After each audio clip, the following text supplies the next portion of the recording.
Hey guys, welcome back to the channel and welcome back to the 240SX project back there. I don't know why I always say 240SX. I just do that on camera for some reason. I think I'm trying to talk too fast. Anyway, it's a 240SX, as you know. So in this video, we're going to be talking about how to make the speedometer work and the coolant temp gauge. So I've already got the tachometer working and I've got the fuel gauge working. I didn't have to do anything to the fuel gauge. It just works through the chassis harness already. The tach, I just had to wire up one wire from the Megasquirt to the tach, and then I think I had to tune it a little bit in Megasquirt to make it read right, but that was super simple.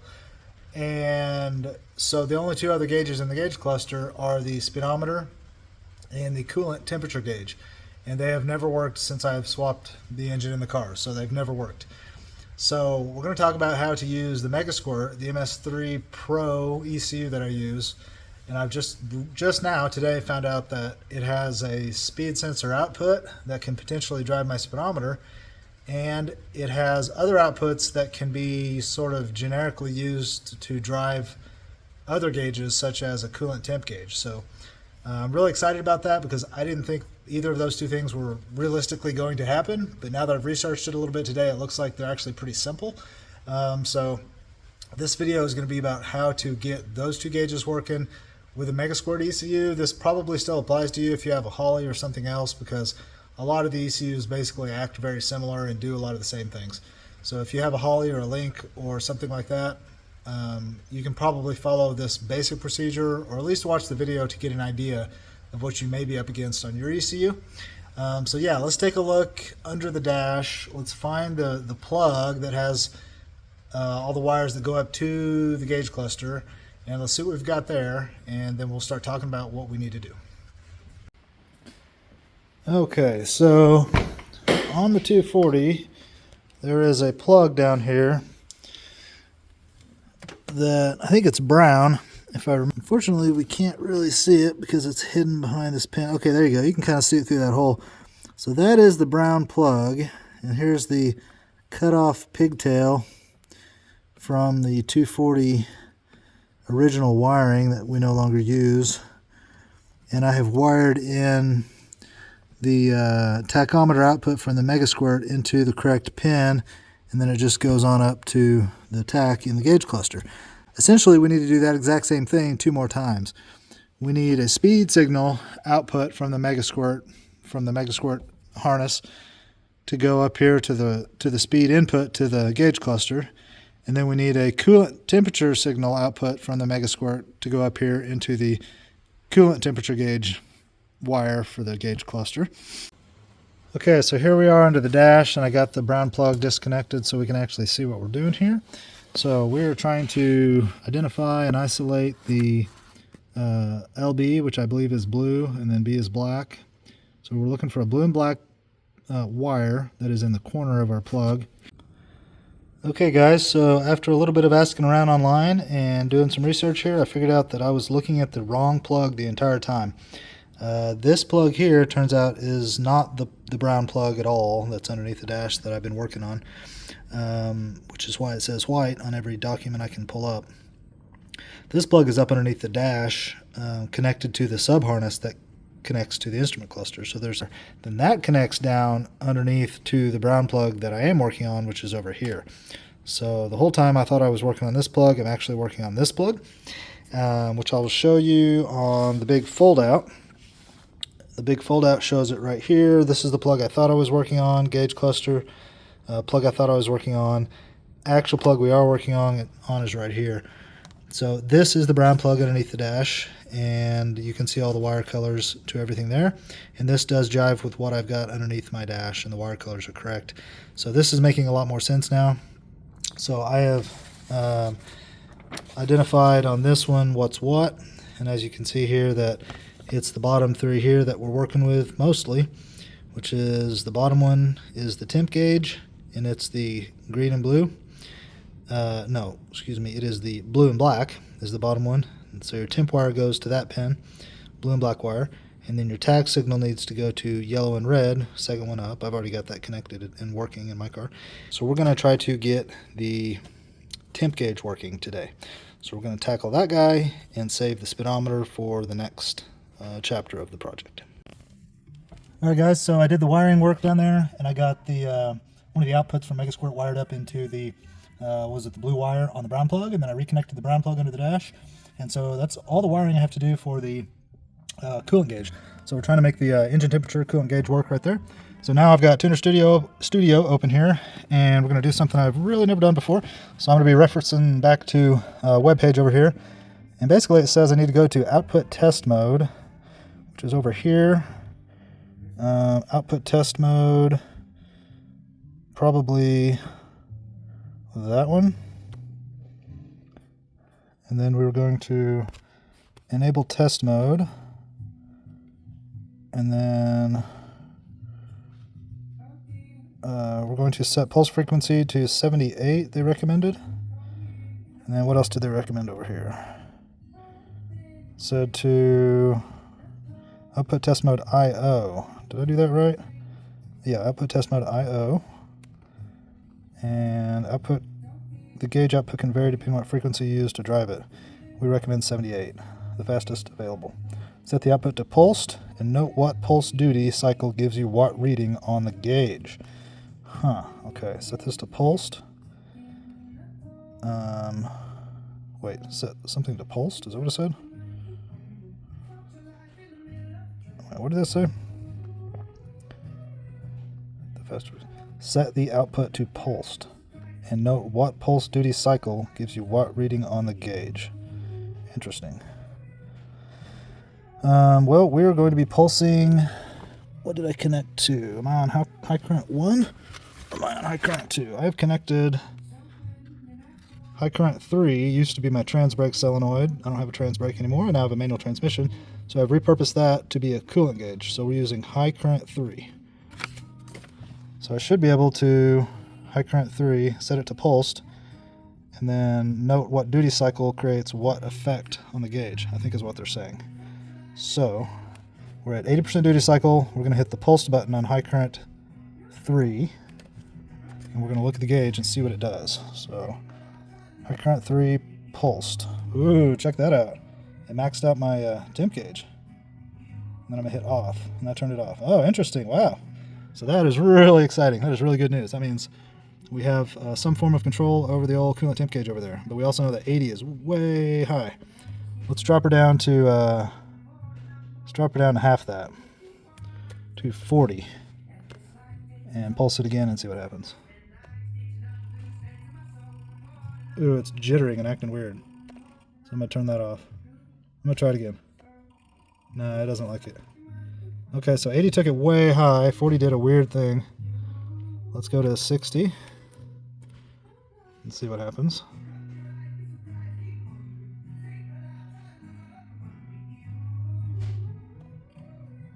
Aha, very nice. So 60 gives us high warm. If you were driving down the road and you saw that, you'd think, oh, we're just above normal range. Okay, off on that guy. Okay, I really should grab a pen and write this down somewhere. Or I'll just use Notepad on my computer here, if I can find it. All right, so we'll say 60 equals high normal. We'll call it that. Okay, 60 duty cycle gives us high normal. Now let's go down a little bit and see if we can find perfect normal. Let's just say 50. We'll see what that does.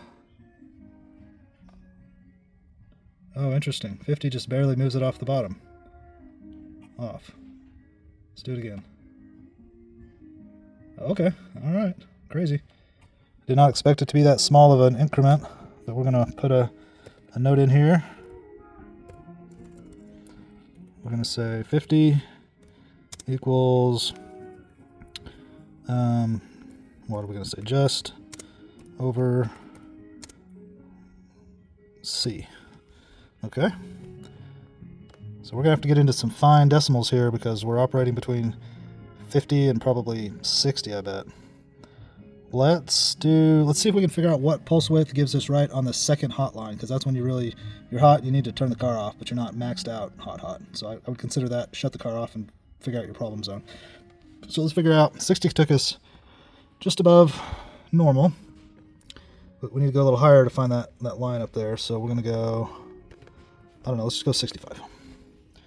And we'll pulse it, and we'll see.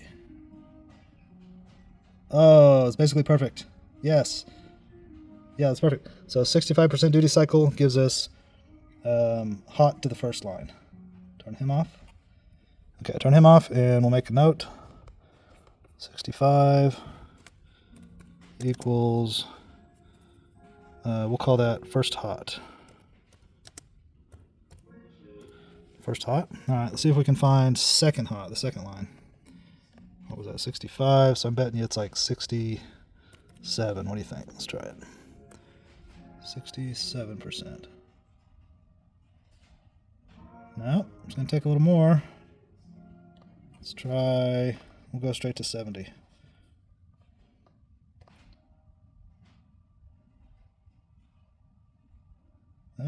It's almost dead perfect. Let's try to see if we can get it dead perfect. We'll go to 71. This is fun, guys. Perfect. We're right on the money. 71% gives us right on the high hot. Oh, very cool. All right, so now we know that 71 equals second hot. Cool. Okay. Now what we need to know is what is dead nuts, middle of the gauge, just cruising down the road, everything's okay. Everybody's happy. We know that 60's high normal, 50's just over the very first peg. So let's just go, I'm going to guess, let's see, 60's high normal. I bet you just a little under 60. Let's go like 56. Let's go 56 as a guess and see if we get dead nuts. Oh, pretty dang close. I could almost say that's dead nuts. I want to go a touch higher though. Let's go 57. Pulse that guy.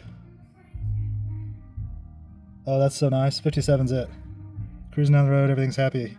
If your needle's right there, your engine's happy. I love it. Okay. Okay, perfect. So we'll make a note of that. 57 is normal operating temperature. 7. Normal. Okay. So really the only thing we need to know now is we know that 50 is just over C, but it would be nice to know what C is, right? So let's go to, because then we would know our maximum tick mark, what that represents in duty cycle. Now let's find out what our minimum represents. Then we'll basically have the whole range figured out, sort of. So 50 is just over C, so let's try a little less than 50. Let's go 48. Pulse that guy. Oh, dead nuts. Right on the low C line. Man, I'm getting good at this. Okay, so 48, we'll make a note now. 48 is cold, or C. We'll just put C. 48 is C. We probably don't even need to know that 50 is just over C, but we might. What do we not know? We know the first tick, C, we know a little above it, and we know normal. And then we know kind of high normal, first hot tick and second hot tick. Do we need to know anything else? Because we're going to set this up in the software, and it's going to be kind of a curve. As I read it earlier, it's not a straight line in the settings. It's more of a curve you set up. So you do need to know some data points in the middle. I'm just wondering, do we need to know one more? Do we need to know one before? Yeah, we need to know one between there and there. So let's just try what's between 50 and 57. 53, more or less. 53, let's just go 53.5. Should be dead nuts in the middle of 50 and 57, and let's see what effect that has on the gauge. I'm hoping it's basically a quarter of the way up. Whoops, hit the wrong button. Yep, sure enough, it's a quarter of the way up. That's pretty much perfect. Maybe a touch less. Let's say, oh, I typed in the wrong. I was going 53.5 and I went to 54. Why did that happen? 53.5 pulsed. Yeah, no, that was actually right. At 53.5, it is pretty much what I would call a quarter range. Now, you know what? Let's be exact. I think that's a little high still. Let's go 53. Yeah, I'd say that's about a quarter range. That's nice. So 53, now we know. We'll shut him off, and then we will make a note that 53 is a quarter of the way warm. Quarter, oh, where's the slash mark? I'm doing too many things. Quarter warm. Cool. Alright, so I think with this data we know everything we need to know to now pop over into Megasquirt and set up a curve. So I think we can shut this guy off. We're going to disable test mode. I think we should. And then close that. I think we should. And we'll go back to our article that we're reading from DIYAutotune.com. In case you want to go to this page, that's where I'm reading at. Okay, so what does it say to do next? It says next we'll set up a generic PWM output under the Advanced Engine menu. Okay, Advanced Generic PWM. Advanced Generic PWM output. I don't know, I guess we'll use that one. Generic PWM A is off. We will set it on. And we will assign it which pin on the ECU we're using. Well, we've already figured that out when we wired it. We're using high current 3. So high current out 3. Okay, frequency on or off. What does this mean? Output is turned on or off based on the table and curve. Yeah. Output runs at the frequency set by the table and curve with 50% duty. XXHZ, so much hertz. Output runs at a fixed frequency with duty set by the table curve. I don't know which to do here yet. Oh, are we setting this to 78 like we did on the other table? I think we are. Let's read the article. Select which output pin you're using and set the load axis to the measurement that controls the gauge. We better do that first. Load axis to the measurement that controls that's going to be coolant. Cold advance coolant. Yeah, there we go. I don't know why this didn't change to say RPM. Okay, I think I got it figured out. I just needed to hit these 3 buttons up here. This little 3-dot thing here makes that table on the bottom disappear and come back for some reason. So I got that to display, and I input on the load axis down here. I input all the coolant temperatures from 0 degrees up to 230 degrees. I figure 230 degrees is the maximum I want to ever see on the engine, so that might make sense to have that guy be 230. And then 0, I guess I would want it to be 0. It's not like I drive in 0 degree temperatures, but as of now I'm going to leave that at 0. I think that should probably be higher than 0. It should probably be whatever the car is at when it's dead cold for you in the average temperature at the place you live during the average time of the year you drive. So for me, it'd probably be the coldest I would want my gauge to display would be like, if you want to be real accurate, maybe put it like 45 degrees or 50 degrees. Of course, it gets colder in the winter, but I don't drive in the winter much in this car, so how accurate do you want the gauge to be? I mean, on a day where it's 70 degrees outside, when you power the car up, you would want 70 degrees to be the bottom line, right? Because that's what the car is sitting there at, most likely. And then you'd want it to read from 70 degrees to 230. That's kind of how you would build the most accurate gauge, I think. I think our gauge is going to go, though, from 0 to 230. So we'll see what happens here. But anyway, now that we've got the temperature range established, now we need to input all the percentages that we made note of earlier into these cells. So we'll go back to our notepad document, and we'll just set the hot one first. So 71% is second hot, so the second hot mark up there should be maximum we want the gauge to ever display. So what did I just say that was? 71%. So if we hit this guy at 71, that should give us... Now I don't know why my dots aren't really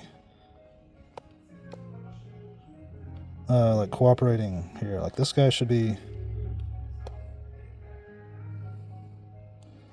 So, okay, so something's screwy on my curve. I thought this was wrong. It's trying to say 800 maximum, and it just changed all my table down here. So I need to set something else. Okay, here we go. I right-clicked. Set Y-axis minimum and maximum. Y-axis is the X-axis. when you're using a curve, it says. And X is the bottom line, which is what we want. So set X-axis maximum. Here we go. 230. 230. That should fix that problem. Okay, so now we got 230 on the chart up here. And we got 0 down here. Is there anything else we need to do in there? Set X-axis minimum, perhaps? It's already at 0, so that's fine. Do we need to set Y-axis min to max? We probably do. We probably need to set Y-axis minimum and maximum. I don't think we need to. Auto scale them. Show baseline graph. Show baseline. Revert to baseline. Select follow mode. Set course step count. Okay, we're going to leave it at that. And then we're going to change our table down here to 230. I thought it would have done that automatically, and it didn't. Okay. And then why do I seem to have a dot that's way off and left? Oh, there it goes. Okay. So hot dot here again needs to be 71, I think we said. Okay. But that does 71 down here is not jiving with where 71 would be up here. 71 would be somewhere like right in here.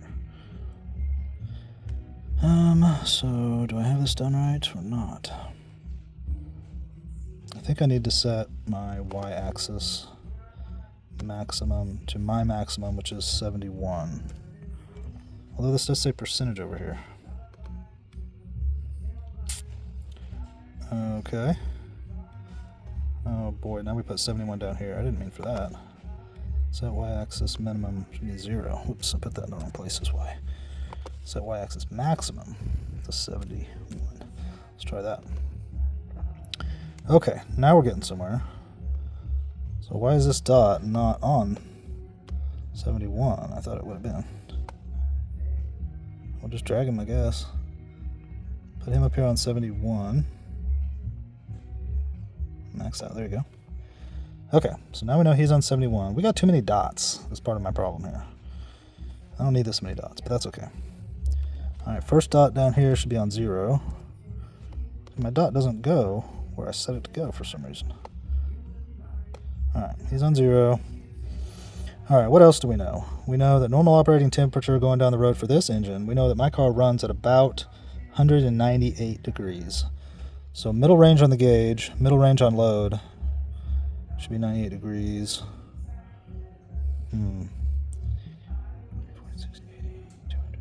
Okay, so 198 degrees is actually right on this guy right here.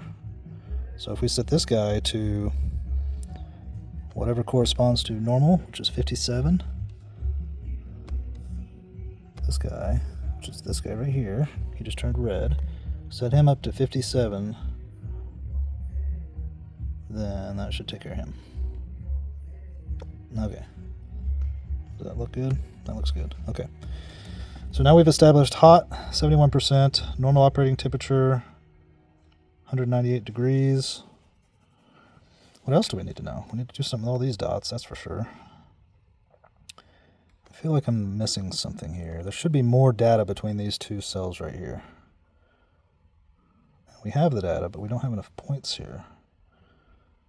So why is that? I think that's because we're starting at such a ridiculously low temperature. I don't like starting at such a low temperature. 0 degrees. We're never really at 0 degrees. Let's fix that. Let's go, and that is the x-axis minimum. We're going to say x-axis minimum is going to be, we're going to say 30 degrees. A really cold day. Okay. Now, our dots got wacky. And our load did not correct itself. Some things are behaving very strange in this software right now. There we go. Okay. Alright, so there's 30. And now we're going to select all these cells on the bottom. We're going to interpolate between the two. There we go. Now we have a smooth progression of temperatures. Okay, so now we have something of a curve. And the most important thing to know is that when the gauge displays at its C mark, the first mark, that would be about 30 degrees, which would be equal to our lowest mark of 48 hertz. So I think we've got that correct. Then when the coolant temp is at 30 degrees on a cold winter morning, we're going to get 47% or 48% hertz, 48 hertz, and that's going to equal the C mark on the gauge in theory. And then if we're ever running 230 degrees coolant temp, we'll run 71 hertz, and that'll be the maximum gauge mark up there. And if we're ever running hot but not quite that hot, we will be on this dot, which is equal to 65 hertz, which is equal to 211 degrees. I don't like that because I don't really have a problem running this car at 211. It's warm, and I'm worried about it, but I'm not so worried that I want to see my peg, my needle, so daggum high. So I'm actually going to lower him a bit by dragging this dot over. Whoops. And what that should do is take, yeah, it did. It auto-adjusted this down to 203. That did the opposite of what I wanted. I actually want to go the other way. I want 65 to be pretty dadgum roasty, like, oh my gosh. We need to pull over, which for me is about 225 degrees. Maybe 220. I'll go 220. Nah, I'm gonna go higher. I'm gonna go 225 because these LSs run at 210 very commonly. 220. You know what? I could set the high range even higher because I wouldn't mind the second tick up there being pretty daggum roasty. Like 225. Yeah, let's say I'm at 225. Okay, so now I could do this down here. 225. Whoops. 65. Okay. All right. And then I'm actually going to raise my 230. I want to see roasty, toasty, hot, top of the gauge. I don't want it to be 230. I'm going to set it this way. X-axis maximum. I'm going to say, man, if you're pegged out at the top of the range, you are running so freaking hot. I'm going to say you're running 250. Okay. That changed him a little bit. I should have. It didn't down here, if you notice. I don't know why. So I'll do it there too. Okay. Okay, so 71% should be 250. Why is that guy not? There he pops over. Okay. What about you? Do I need to click you too? No, you're good. Okay. So this takes some work. This takes some tuning, guys. This video is getting long just on this one section. But I think we're getting there. Okay, guys, I think I got it. We're sitting here with an optimized gauge, at least enough for a first test. So long story short, I've got it set up so that when the needle is at its very maximum white mark, that's going to equal 250 degrees. And when it's at its second hot white mark, that's going to equal 225 degrees, which I'm comfortable with that. And then when the needle is at mid-range on the gauge, so just floating in the normal zone, that's going to be 200 degrees, which is about what this car likes to run at all the time, which is great. And then on the other end of the spectrum, when the needle is all the way down on straight across on C, that is going to equal 30 degrees. So on a 30-degree day, when I turn the car on and haven't started it yet, if the coolant temp is sitting at 30, it would be at 0, or it'd be at C. And so this is going to be interesting because on a warm day, if it's, say, at 70 degrees outside, and if the car's been sitting there in 70-degree air and the coolant's at 70 degrees, then what would happen is I'd turn the car on and the needle would go above the C instantly, which is going to be weird. Most cars don't do that. But it will be more accurate that way because 70 degrees would equate to somewhere between 50 and 53 hertz, which would equate to, according to our testing, somewhere between 50 and 53 hertz would equal somewhere between just over C and a quarter warm. So on a warm day, before I've even started the car, I should get needle movement on the gauge up here, somewhere around an eighth of a range mark would. So anyway, I don't know if you follow me. I'm kind of on a rabbit trail there, but this should work. So I'm going to burn this, and then we're going to test it. Okay, guys, so I got the settings burned into the controller, so we're going to flip the key on and see if my theory about the needle moving, even though there's 0 temperature in the coolant, and the car has not been started for like a day and a half or 2 days. See if that theory is true or not. So the temperature here in the shop, I can't read it. It's on the wall way over there. It's probably about somewhere between 50 and 60 degrees. I'm guessing in here. It's comfortable, but not definitely not warm. So anyway, let's turn the key on and see if we get any needle movement. Aha! You see that? We did. So we have got needle movement there, and we're displaying coolant temp, even though the car's not even been started yet. So that just confirms to me that the gauge is working, and our hertz percentages and everything were set up probably correct.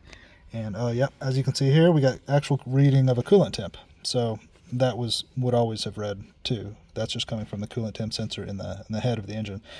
So that confirms what I thought too. So we have actual 62% or 62 degree coolant, and we're seeing something above cold, which it is something above cold, right? The coolant is actually 62 degrees. It's not 0 degrees. So very exciting for me. I think we actually probably have a functioning coolant temp gauge. Yay! We have not had that on this car in about like 3 or 4 years since I was on a stock ECU way a long time ago. So I guess the next step is to fire the car up and let it build some real temperature and see what the needle does. So let's try that. Alright guys, so I have the car fired up and running, and it is at just 75 degrees coolant temp, so it's still very cold. And we've got this much movement on the gauge so far. So we're just going to let it keep warming up here.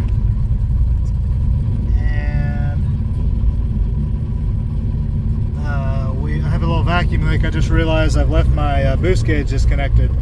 So I've got a vacuum leak right here. So I need to fix that real quick, but we're at 86 degrees coolant temp, and the needle's right there. So I'll update you here in a second as soon as we get some more temp in the engine.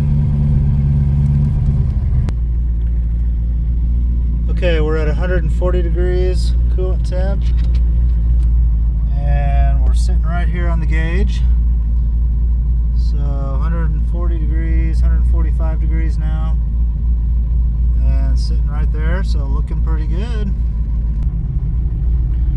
Okay, looking good still. We're at 191 degrees coolant temp, and we're sitting right there on the gauge, so that's looking awesome. We're approaching full operating temp. In fact, I just heard my fans kick on, so that's probably where she's going to want to hover for a little while until it gets good and heat soaked, and then it will generally want to hover around 200 or so, depending on the day and how long I idle for and all that kind of stuff. But pretty much, yeah, there we go, 195, and right in the mid-range, guys. So I think we have pretty much nailed this spot on. I am so stoked about this. This has been such a fun little project. I've never done anything with gauges as far as setting up a Nissan gauge or something like that through a standalone ECU. I've never done anything like that, so super fun to have that experience and to know how that's done. We're up to 196, and pretty much real close to sitting right there dead center. It'll probably climb on up to full on dead center once I get to an actual 200 degrees. I don't know if I will get to that because my fan's on. I could kick my fan off real quick, I guess, and force it to get hot, but I don't really want to. I'm pretty happy with how it's looking, guys. I think that's a win. So I'm gonna stop right here.